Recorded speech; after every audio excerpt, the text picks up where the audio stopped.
My name's Methuen Morgan. I'm from the University of New England, the psychology department up there, and I did my PhD on the impact of coal seam gas on farmers, and in particular their mental health outcomes. It was interesting. We found out essentially that coal seam gas didn't constitute a single stressor. It was in fact two stressors, so farmers perceived two separate stressors, one in respect of the on-farm concerns and the other one in respect to the community or the broader concerns associated with the community.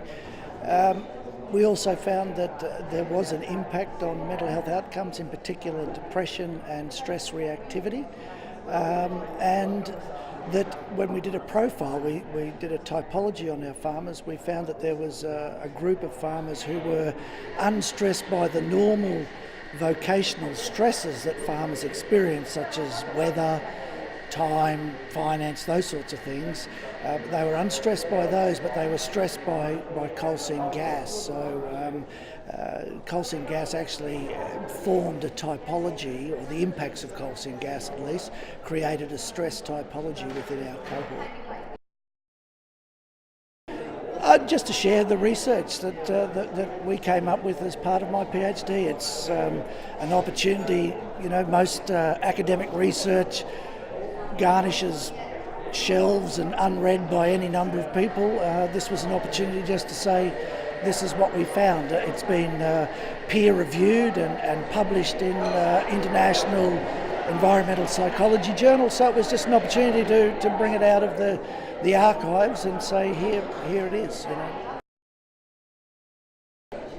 Look, I'm just intrigued to see what others are doing and what they've done. This is obviously an industry that's not going to disappear at any time soon, and so I think it's important that we as, and by we I mean society in general, has a balanced understanding of the consequences, both positive and negative. I think we need to be objective. We need to go back to the science and be guided by the science. I think that these sorts of emotive issues and areas are prone to vested interest, and they're prone to emotion. I think that the policy makers should be using the science and the evidence to guide their decision making rather than vested interests or emotions.